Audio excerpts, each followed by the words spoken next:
From beginning to end, the central message of Genesis and Revelation.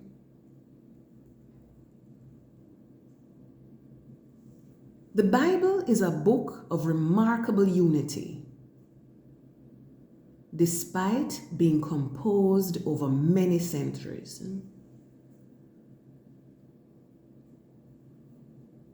It begins with Genesis,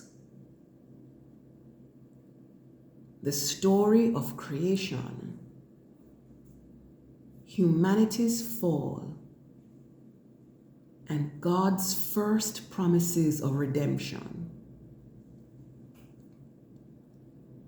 It ends with Revelation, the prophecy of the world's renewal,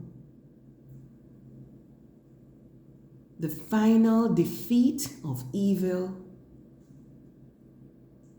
and the fulfillment of God's promise to dwell with His people forever.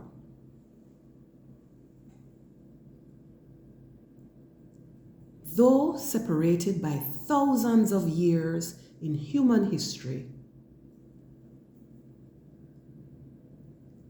these two books share a central message.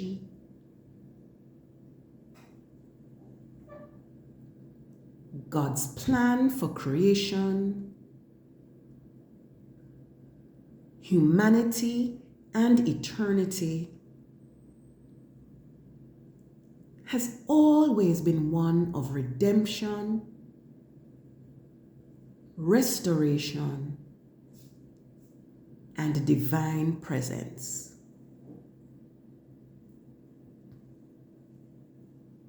Creation and a new creation.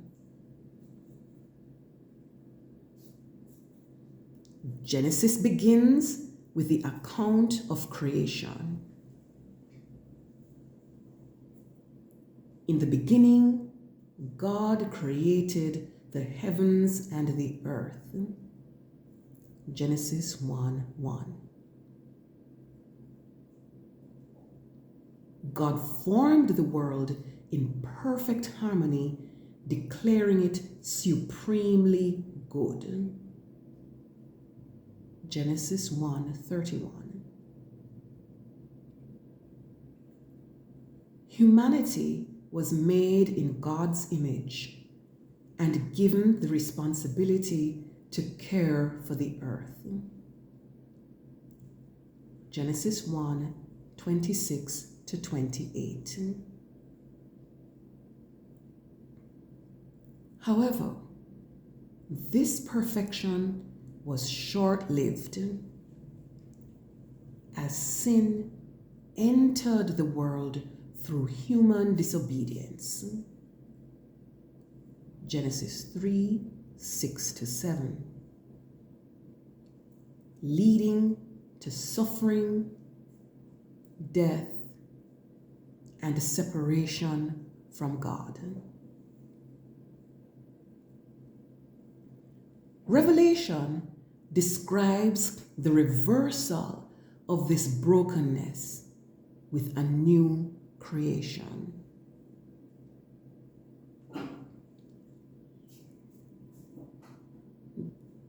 John's vision reveals that in the end, God will renew everything.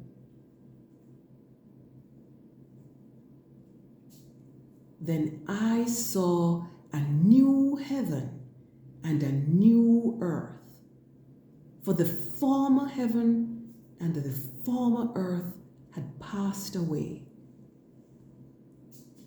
Revelation 21:1.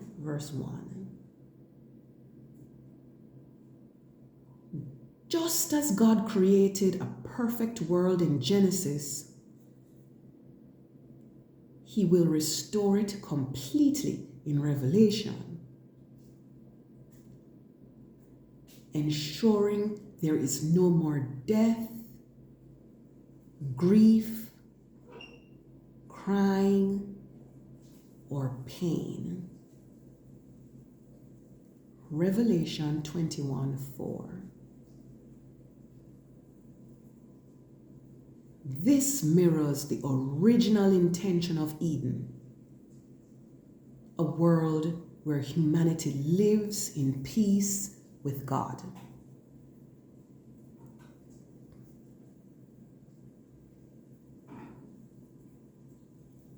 The presence of God lost and restored.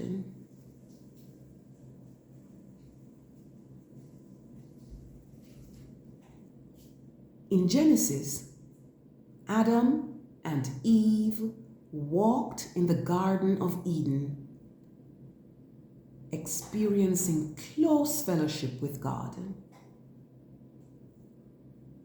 Genesis 3, verse 8.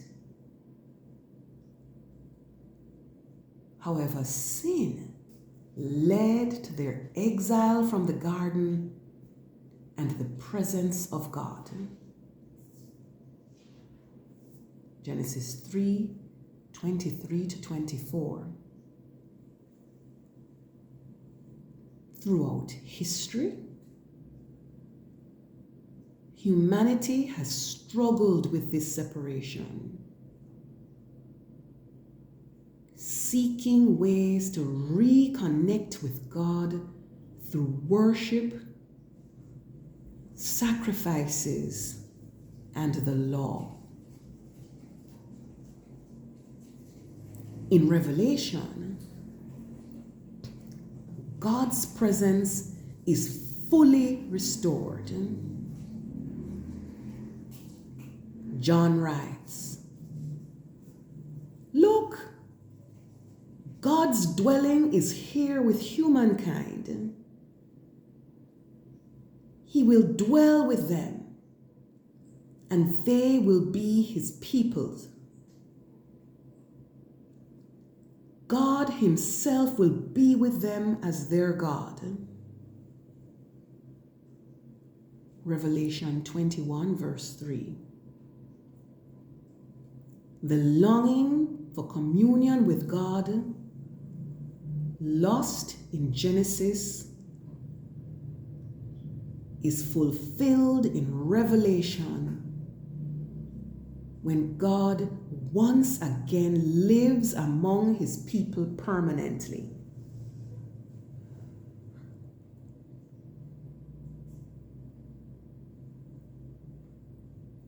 The defeat of evil and sin.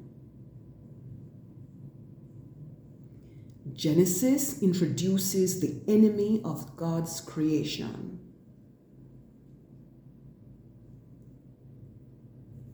The serpent who deceived Eve and led humanity into sin. Genesis 3, 1 to 5. This act of rebellion brought consequences, including pain, suffering, and eventual death. Genesis 3, 16 to 19. Sin spread throughout the world, as seen in the stories of Cain and Abel. Genesis 4, 8 to 10.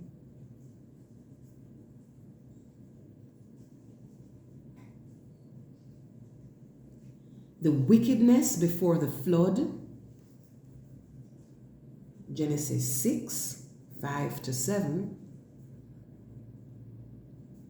And the pride of Babel. Genesis 11, 4 to 9. Revelation reveals the final defeat of Satan,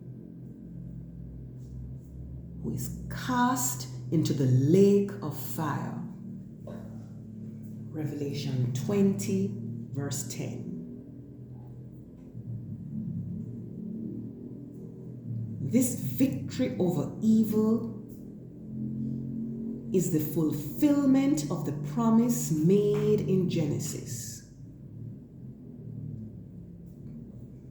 when God declared that the offspring of the woman would crush the serpent's head. Genesis 3, verse 15. The struggle between good and evil, which began in Genesis, ends with the triumph of Christ in Revelation.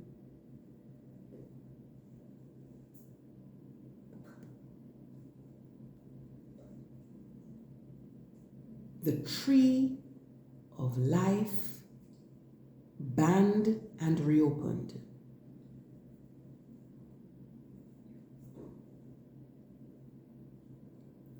The tree of life appears in both Genesis and Revelation.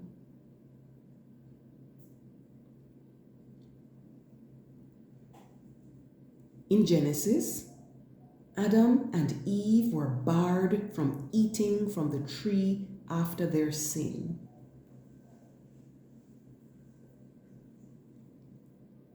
He drove out the humans. To the east of the Garden of Eden, he placed winged creatures wielding flaming swords to guard the way to the tree of life. Genesis 3, verse 24.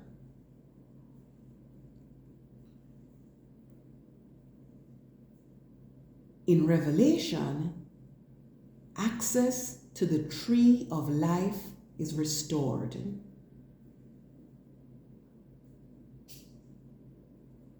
Then the angel showed me the river of life-giving water,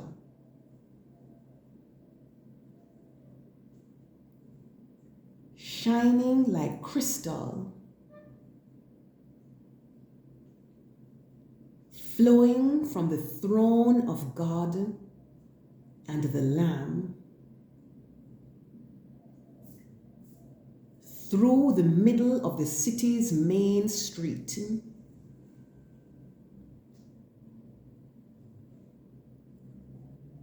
On each side of the river is the tree of life, which produces 12 crops of fruit, bearing its fruit each month.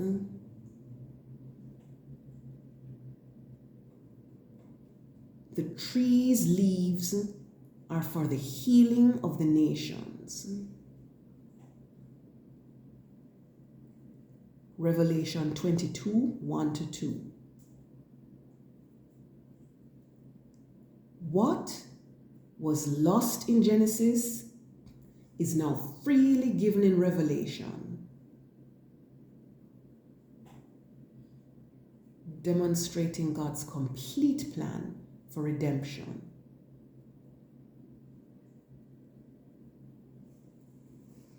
A message for everyone, including the deaf community. The message of Genesis and Revelation is one of hope, restoration, and God's unchanging love. For the deaf community, this is particularly significant. The Bible teaches that all people, regardless of ability, are part of God's plan. When Jesus healed the deaf in Mark 7, 32-35, it was a sign of the full restoration that God desires for all people. In the new creation, communication barriers, sickness, and suffering will no longer exist.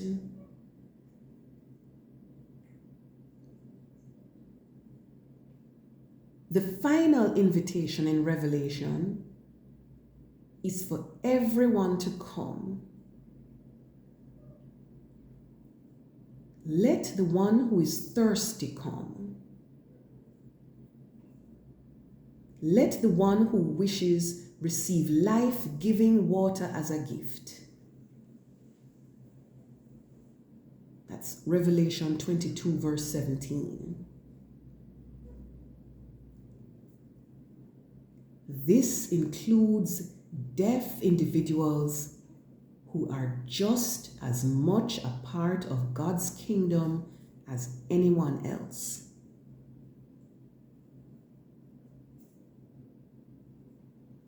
The message of the Bible is visual,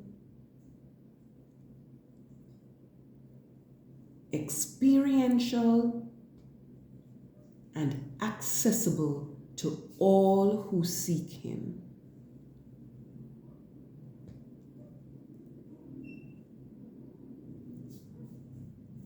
Conclusion, a perfect ending. Genesis and Revelation serve as bookends to God's grand narrative.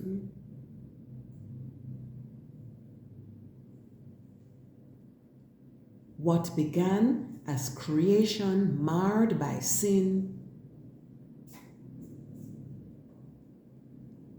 is ultimately restored into a new, perfect existence with God.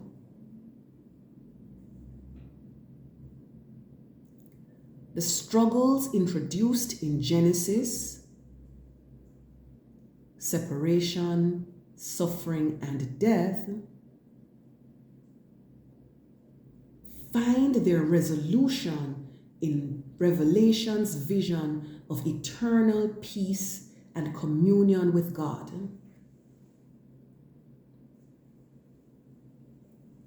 The Bible is not just a collection of separate stories.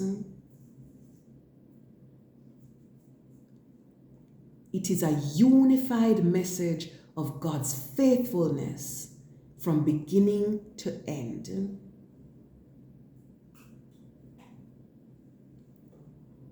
For those who are deaf or face challenges in communication, this message is especially powerful. It is a reminder that God's plan includes everyone and that He desires a world where all can experience His presence without limitation. One day, every barrier will be removed, and all will share in the joy of His eternal kingdom. From Genesis to Revelation, God's love remains the same, offering redemption, restoration, and the promise of eternal life.